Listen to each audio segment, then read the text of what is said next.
Salut Marilou, bon lundi pour notre rendez-vous hebdo-visio. Comment ça va? Ah, ça va toi? Ça va bien, passe une belle fin de semaine. Oui, très courte comme d'habitude, mais belle fin de semaine. Tranquillement, ça se réchauffe au Québec. Pas assez vite, mais ça s'en vient. Les journées rallongent, donc c'est le fun. On a des plus longues soirées dehors à profiter un peu. Ouais, ben ça fluctue, hein? Vous avez eu des belles journées. Là, en France aussi, c'est des grandes, les grosses températures. Donc, bah, nous ici, aux Philippines aussi, mais même au Japon. Donc, je pense que dans tous les pays, il y a un petit peu de dérèglement climatique qui se fait sentir. Et comme tu parles du, euh, du temps en ce moment, hein, des journées qui rallongent, on a envie un petit peu d'en profiter, on sent l'ambiance de l'été arriver, mais c'est encore un moment très, très important pour nos jeunes qui doivent réviser, hein, cette période des examens qui arrive à grands pas. Ouais, absolument. Puis je pense que la fatigue aussi commence à se faire sentir parce que justement, on en profite, on sort un peu de la routine, on profite des fins de journée, on est dehors plus longtemps, on soupe plus tard, on se couche plus tard. Donc, il y a quand même une fatigue aussi là, au sein des élèves, mais des orthopédagogues aussi là, qui commencent à se faire sentir. Donc, je pense que c'est vraiment un bon sujet dont on va parler aujourd'hui. C'est clair, oui, oui, ben c'est parce que c'est aussi les parents qui se posent énormément de questions en ce moment. Autant au Québec qu'en France, hein, c'est les examens. Alors, au Québec, les examens du ministère. Alors, tu vas pouvoir présenter certaines ressources, comment bien s'y préparer, en tant que parent aussi, comment faire pour bien suivre, comprendre quelles sont les épreuves. Et en France, ben, il y a aussi beaucoup de nouveautés, beaucoup d'angoisse, ça en parle beaucoup. Alors, on avait envie de répondre un petit peu de manière générale. Qu'est-ce qu'on peut faire? Déjà, peut-être commencer effectivement général avec des bonnes habitudes, d'une bonne hygiène en tant qu'élève. Qu'est-ce qu'on peut mettre en place à la maison? Comment on peut structurer notre temps? Comme tu mentionnes, les soirées sont plus longues. Bon, tant mieux, on a l'impression d'avoir plus de temps, mais il ne faut pas non plus réduire notre temps de sommeil parce que on le sait que c'est important pour notre mémoire notamment. Donc, de continuer nos révisions. Voilà, donc je pense qu'on avait déjà un document qu'on avait envie de vous partager sur ces bonnes habitudes. Bon, peut-être on peut dire environ vers quel âge, mais Et je pense que tout peut s'adapter. Donc, c'est vrai que, bon, ici, encourager l'autonomie et la prise de décision, hein, ça sera pas la même autonomie et la même prise de décision pour un enfant de 6, 7, 8 ans qu'un adolescent de 14, 15, 16 ans. Mais je pense que le document peut s'adapter à tous les enfants. C'est dans la façon dont on va, voilà, encourager l'autonomie ou fournir on parlait là, de routine claire et stable. Donc, c'est important de les maintenir pour justement, comme tu dis, une bonne hygiène de sommeil, mais juste, c'est rassurant aussi, ça diminue hein, le stress, l'anxiété de savoir ce qui s'en vient, donc de garder les routines, même si on a envie de, voilà, d'être plus flexible, mais de quand même rester dans la routine pour du moins les quelques semaines encore à venir, là, avant la passation de tous ces examens qui arrivent dans les prochaines semaines. exactement. De fournir une routine claire. Donc, peut-être que durant l'année, vous en aviez une. Puis, durant les examens, peut-être que la routine peut un peu changer. Peut-être que certaines activités qu'on va accorder un petit peu moins d'importance parce que la période de révision va prendre une plus grande place. Donc, ça se peut que la routine change, mais qu'elle soit claire et qu'on sache un petit peu où est-ce qu'on va. Donc, pour les petits, en général, on va recommander soit des petits velcros, des aimants, des images. Et effectivement, quand on adapte avec des plus grands, ben, d'avoir une espèce de peut-être to-do list, d'avoir une routine avec ce qu'on doit faire. Bon, puis ils sont grands, ils savent à peu près quand, on se repère mieux dans le temps, mais c'est important que ça reste stable, effectivement. de continuer aussi à offrir un environnement d'études qui est calme, où les distractions sont réduites, hein. Je pense que c'est quand même, des fois, on a le goût de s'installer, bon, sur la terrasse, qui est bien dehors, hein. Moi, souvent, je télétravaille à l'extérieur, mais s'assurer que ça demeure un endroit où on n'entend pas les voisins sauter dans la piscine, par exemple, ce qui sera pas encore le cas au Québec parce que c'est pas assez chaud, mais que ça demeure quand même. Donc, si on fait passer le bureau à l'extérieur, qu'on a quand même un espace de travail ergonomique, confortable, avec des distractions, c'est ça, des distractions réduites peut-être pour s'assurer que la concentration est favorisée au maximum et que l'élève peut continuer d'apprendre là, dans ce nouvel environnement peut-être d'études. Oui, tout à fait, tout à fait. C'est toujours un peu les stimuli, là, de limiter, hein, ça fait partie aussi, tout ça, quand on parle du développement de fonction exécutive.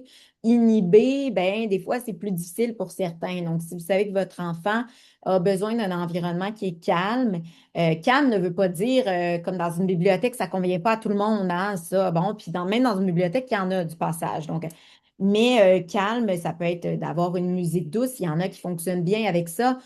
Mais c'est quelque chose qui ne va pas nous distraire, mais qui va plutôt ben, nous encourager dans dans cette tâche qui nous occupe pas mal de concentration. Hmm. Euh, des petits points à éviter, hein, quand même, c'est des bons rappels. Je pense qu'en tant que parent, on essaie toujours de faire de notre mieux. Parfois, on parle avec des collègues, on parle avec nos amis, puis après, quand on discute avec notre enfant, on peut avoir tendance à comparer notre enfant à celui de notre voisin, de notre famille, que ce soit le cousin, peu importe. Et c'est vrai que ça, c'est quelque chose quand même qu'on rappelle souvent, euh, de prendre son enfant le jour lundi avec son enfant, le vendredi, où est-ce qu'on est rendu dans nos apprentissages, dans nos révisions? Est-ce que la semaine dernière, on n'avait pas un emploi du temps très routinier qui fonctionnait bien? Et là, cette semaine, ça y est, ça s'est mis en place.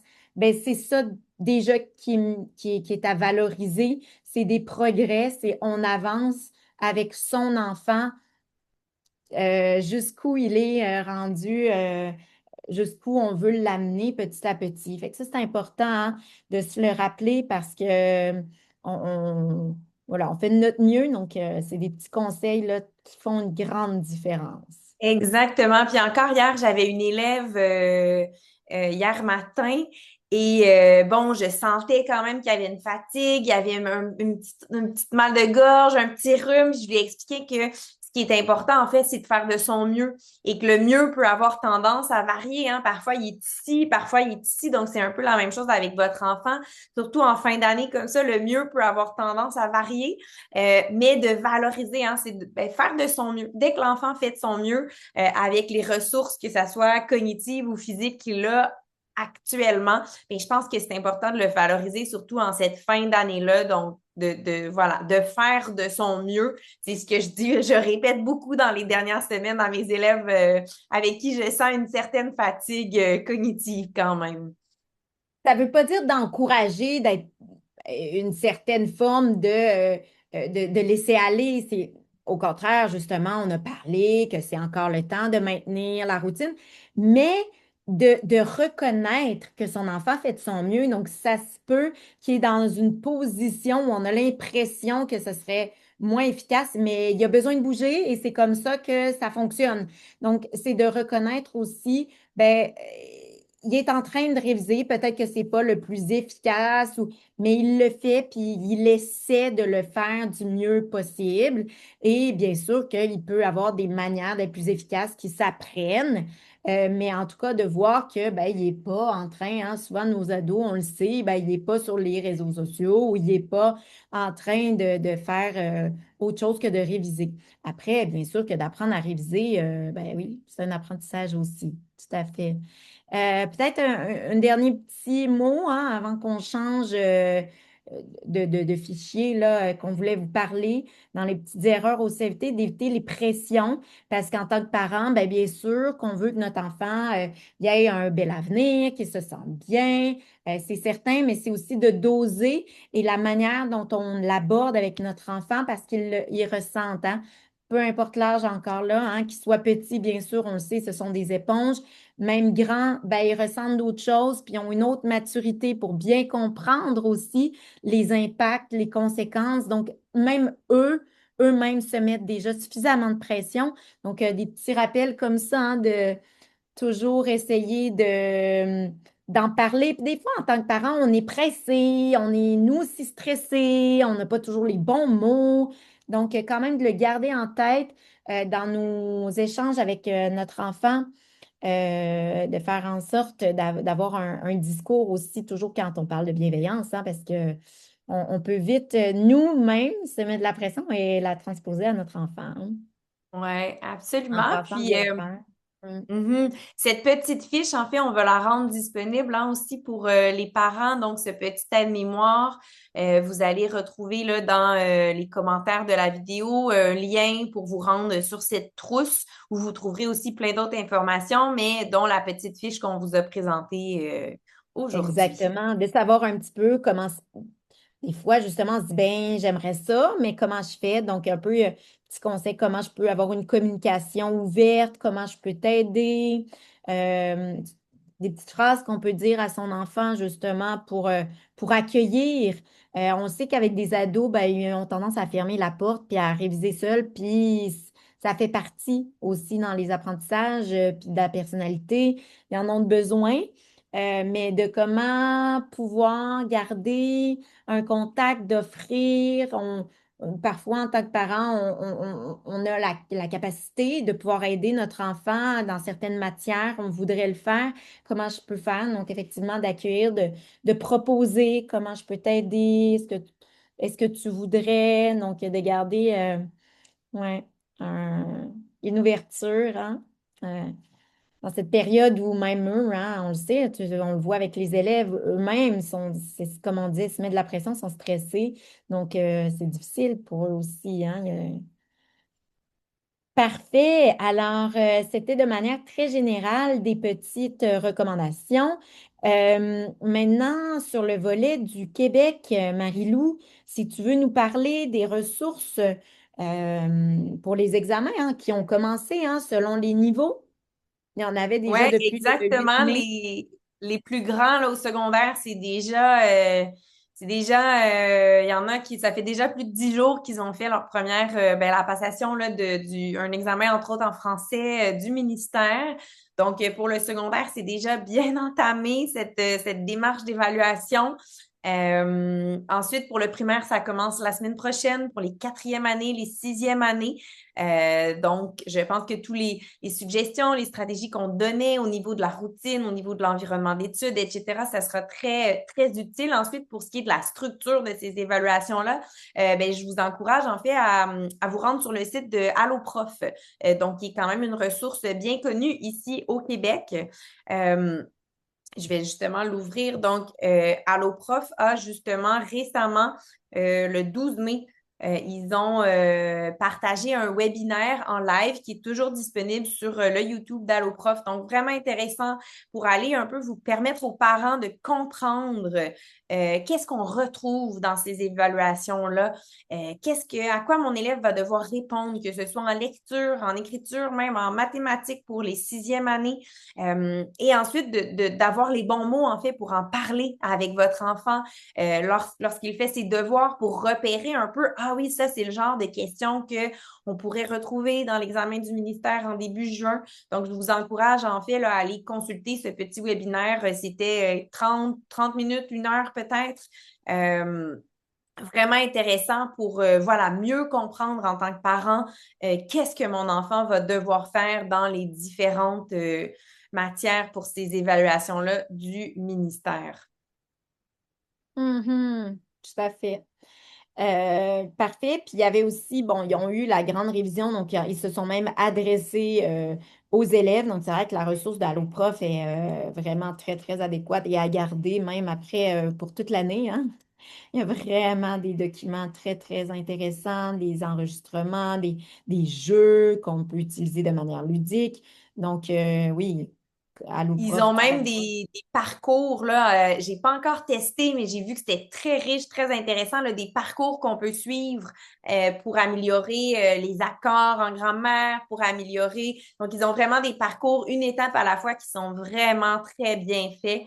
Donc, ça peut être intéressant pour la révision aussi des concepts, du contenu à la maison, certainement. Les progressions, ouais. Du côté de la France, alors, on traverse l'Atlantique et on a de très grandes nouveautés. Alors, je pense que tu voulais nous partager l'écran, Marie-Lou, sur alors c'est pour les grands, hein, des nouveautés côté brevet et bac.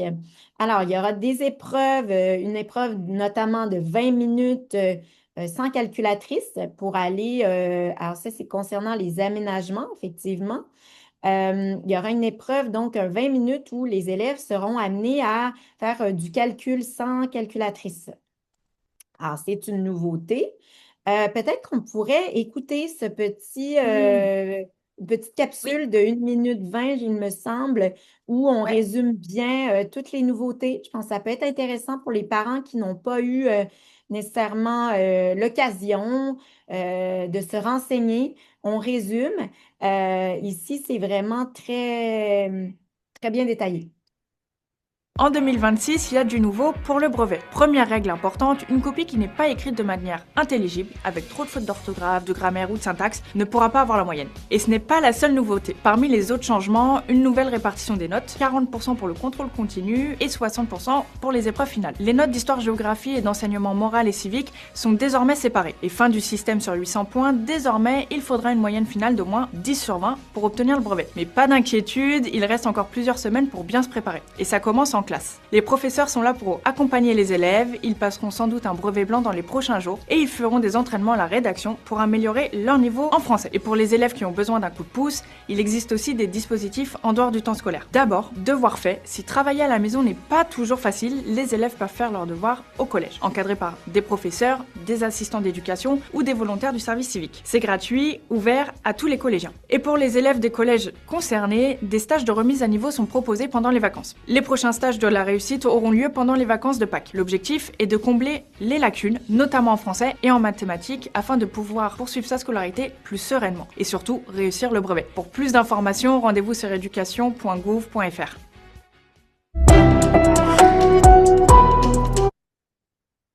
Voilà, donc effectivement, euh, on a parlé pour l'épreuve de mathématiques. Ici, ce qu'on parle, c'est aussi côté orthographe. Donc, il y a souvent, il y a eu les épreuves où l'orthographe était important, bien sûr, avait une certaine importance, par exemple, dans les évaluations plus littéraires. Maintenant, peu importe, par exemple, en mathématiques, lorsqu'il faut développer, l'orthographe aura une importance. Alors, ben, bien sûr que là, ça génère beaucoup de questions chez vous, les parents, hein, on le sait, chez les élèves, les enseignants, bien sûr, hein. Ce sont Bon, nous, on n'est pas là pour donner l'opinion si c'est bien ou pas, hein. Des fois, les parents nous posent la question. Ben, bien sûr que l'orthographe, on peut accorder une importance, hein, c'est pas banalisé, on trouve que c'est important, on valorise. Après, bien sûr que effectivement, pour certains élèves, ça peut être un petit peu ajouté, hein, quand on parle de surcharge cognitive. On a le contenu à réviser, on a le contenu donc à aller lier par rapport à la consigne, à aller structurer, développer. Et bien sûr aussi, ben, il y a tous ces apprentissages de relecture, de correction d'aller vérifier nos réponses. Et tout ça, ben, il y a un temps limité. Donc, effectivement, que ça génère beaucoup d'angoisse chez nos élèves qui veulent bien réussir et certaines formalités, effectivement, hein, dans le système scolaire français. Donc, il y a plus ce système de points. Maintenant, ce sont, oui, les points, mais sur 20. Voilà. Donc, bon, nous, ce qu'on a envie de dire ici, c'est bien sûr, il y a des stratégies de révision. Il y a des stratégies pour l'autocorrection, savoir un petit peu comment se réviser. Il y a des stratégies pour l'orthographe, donc d'appliquer son code, de bien le connaître, son code de correction. Euh, gestion du temps, gestion un peu du stress aussi dans l'évaluation. Souvent, on le voit avec nos élèves, d'aller lire les consignes, comment je fais, aller annoter, est-ce que je surligne, trouver les mots-clés, aller lier les bonnes compétences de ce que j'ai révisé, est-ce que je le mets dans la marge, est-ce que je fais une relecture, une lecture globale de toutes mes questions avant, et puis après, je retourne, puis par rapport aux questions que je connais le mieux, je vais répondre. Bon, ça dépend toujours de aussi la souplesse, flexibilité cognitive de nos élèves. Il y en a qui veulent vraiment les faire dans l'ordre. Bon, ça peut arriver, il faut se respecter dans sa manière d'être élève aussi. On avait envie d'en parler parce qu'on le sait que voilà, c'est des questions que vous vous posez. Nous, on est là pour vous accompagner en tant que parent, en tant qu'élève, bien sûr. Donc, il reste un peu de temps, c'est restreint, mais on en a des élèves comme ça qui vont passer le bac et le brevet. On est là. Donc, sachez en tout cas qu'il y a des ressources. Puis même quand on est un peu on sent qu'on est à la dernière minute, qu'il n'y a pas personne qui a des baguettes magiques, mais oui, il y a des stratégies qui sont plus efficaces que d'autres.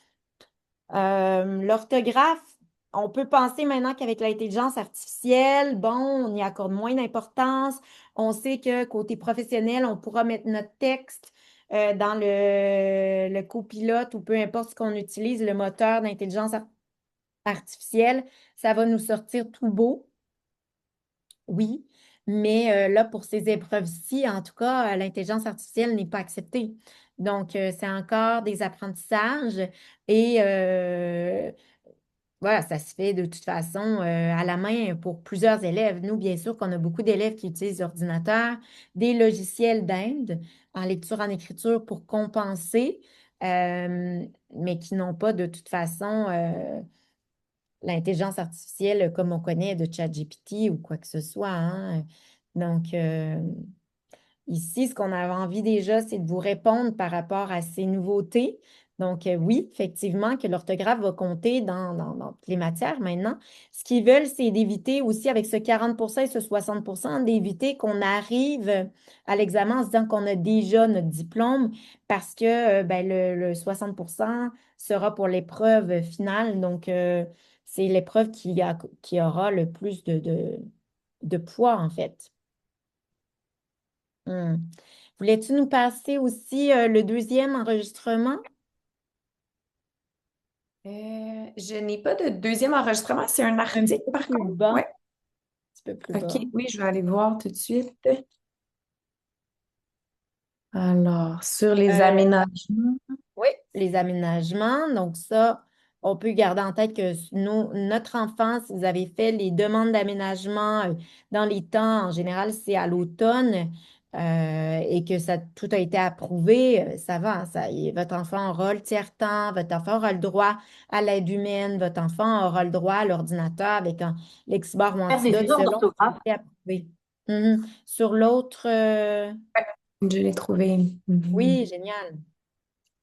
Faire des erreurs d'orthographe, ça arrive à tout le monde. Mais en s'entraînant et en développant sa vigilance orthographique tout au long du collège et du lycée, on peut apprendre à en laisser de moins en moins dans les copies pour être prêt le jour de l'examen. Tout le monde sait qu'il faut relire sa copie, mais faire une bonne relecture, une relecture efficace, ça s'apprend. Avant tout, fais attention à la correction et à la qualité de ta rédaction dans toutes les disciplines et pas seulement en français. Il faut prendre le temps de relire ta copie, quelle que soit la matière, car l'orthographe est évaluée dans toutes les disciplines. Détermine à quel moment tu opères cette relecture. À chaque fois que tu termines un paragraphe, En fin de copie, les deux stratégies ont leurs avantages. si tu relis au fur et à mesure, tu seras moins fatigué au moment de la relecture. Si tu relis en fin de copie, tu seras plus concentré sur la seule question de l'orthographe. À toi de choisir. Ce qui est essentiel dans tous les cas, c'est que tu réussisses à concentrer toute ton attention sur le repérage des erreurs. Enfin, pour que ta relecture soit efficace, il faut pratiquer des relectures ciblées. C'est-à-dire te relire en sachant ce que tu cherches, en te concentrant sur une seule chose à la fois. Par exemple, fais une première relecture ciblée sur les oublis de mots, la ponctuation, la cohérence des phrases, les majuscules. Ta deuxième relecture portera sur les chaînes d'accords, les singuliers, les pluriels, les féminins, les masculins. Ensuite, vérifie attentivement l'accord de chaque verbe avec son sujet. Enfin, concentre-toi sur le lexique. A sans accent à accent, son SON, son SONT, les doubles consonnes dans les mots, etc. Et notamment, vérifie l'orthographe de certains mots-clés de la discipline concernée. Si tu t'es bien entraîné à devenir un relecteur expert, tu connaîtras peu à peu tes erreurs les plus fréquentes. Dans ce cas, ton regard sera encore plus aiguisé. Tu es prêt à bien relire tes copies désormais. Enregistre cette vidéo, elle te servira plus tard. Alors, on avait envie de vous proposer ces enregistrements qui sont sur le site du gouvernement, voilà, sur le site du ministère de l'Éducation. Après, il y a beaucoup de recherches qui montrent aussi l'efficacité dans la relecture c'est c'est pas aussi, c'est pas, comment on peut dire, ça paraît facile comment qu'on dit, c'est plus facile à dire qu'à faire, hein? Mhm. Ouais, mais comme elle dit, tout ça s'apprend. Ça s'apprend, puis il faut que ça parte aussi de la salle de classe, faut qu'il y ait un enseignement explicite, il faut effectivement, comme elle conclut, j'aime bien, il faut apprendre à se connaître aussi en tant qu'apprenant. Quel genre d'erreurs sont plus difficiles pour moi? C'est les accords en grammaire, au pluriel, au singulier, c'est les homophones. Donc, en apprenant à se connaître aussi en tant qu'apprenant, je pense que ça peut effectivement donner de bonnes pistes. Ça va, effectivement. OK, bon, moi, je connais bien mes classes de mots. Je ne me fais pas prendre dans les homophones. Je sais très bien quand est-ce bon. Mais par contre, les participes passés, c'est plus difficile. Ou par contre, la ponctuation. C'est vrai, je fais des fois 5 lignes, j'ai pas mis de point. Par contre, bon, non, effectivement, non, de savoir quand même les erreurs. Si déjà on arrive à distinguer les erreurs qu'on ne fait pas, finalement, ce qui est check, si on veut, hein, nos élèves nous disent ça, OK, ça c'est beau, c'est réglé, ça va mieux, mais sur quoi je dois mettre maintenant l'accent? Est-ce que c'est justement peut-être des phrases un petit peu plus complexes, mes phrases sont trop simples, bon, chacun est différent. Nous, c'est vrai qu'en téléorthopédagogie, c'est très personnalisé, donc souvent nos élèves ont leurs codes de correction qui leur sont propres parce qu'on les développe ensemble et ça va leur parler. Et ça, c'est vraiment quelque chose qui est utile lorsque on arrive à savoir comment utiliser son code de correction, qu'on l'a suffisamment pratiqué, mémorisé pour savoir, puis y aller petit à petit. Nous, nos élèves qui ont des difficultés d'apprentissage en général, corriger au fur et à mesure, c'est très difficile. On va souvent préférer développer le contenu, s'assurer que quand on est sur le moment, l'énergie y est, on est capable d'aller faire les liens, déjà de mettre les bonnes informations, déjà de rester dans le sujet. Et par après, on va aller mettre une attention particulière sur notre correction. Et là, effectivement, donc ça, voilà, ça prend plusieurs étapes, hein. Donc, en tout cas, sachez que c'est encore possible de travailler, même avec les aménagements, soyez rassurés, votre enfant gardera des aménagements. Donc, ça, c'est important aussi de le savoir. Et puis, ouais, de s'appuyer aussi sur les bonnes ressources, de se dire quand même que c'est des épreuves, ce sont des épreuves importantes. C'est la dernière ligne droite. Oui, il y a de la fatigue, mais c'est pas le moment de lâcher, hein. Au Québec, on dit on lâche pas la patate. On continue, on maintient ce bon rythme constant qu'on a mené durant toute l'année. Effectivement, que là, on peut vivre une fatigabilité, des fois des vitamines, même dans notre emploi du temps, d'essayer de garder un petit peu de temps d'exercice. On le sait que c'est très important pour notre cerveau. Donc, et puis des stratégies qui sont efficaces. Hmm. Voilà. Si vous avez des questions plus personnalisées justement sur les stratégies pour votre enfant, mais contactez-nous. Allez voir ce que Marie-Lou vous a partagé au début. On va vous mettre le lien. On vous donne un accès 30 jours à ces ressources. Donc, c'est bien suffisant, hein. Normalement, 5 jours déjà, c'est bien pour naviguer. Aller voir un petit peu des petits quiz. Et puis, bien sûr, hein, on est là pour vous accompagner, les petits, autant que brevet, bac. Voilà, donc c'était des nouveautés qui ont beaucoup secoué. Mais voilà, alors maintenant, on le sait, c'est comme ça. Et puis, on passe à l'action. Hein, on va y arriver. Tout le monde va y arriver. Exactement. OK, donc on se dit à lundi prochain. Et lundi, moi, je serai en France. Alors, avec Marie-Lou, on aura un peu moins de décalage. On aura 6 heures, mais toujours dans les mêmes heures. Donc, pour vous, au Québec le matin, en Europe l'après-midi, en Asie, ça restera le soir. Voilà, donc on se reparle lundi prochain avec d'autres beaux sujets pour vous répondre à vos questions. Donc, n'hésitez pas à nous les poser sur message privé ou dans les commentaires de l'enregistrement. On est là pour vous. Exact. Mais bon voyage, puis on se retrouve en juin, 1er juin, lundi prochain. Bye, bonne semaine, bon courage.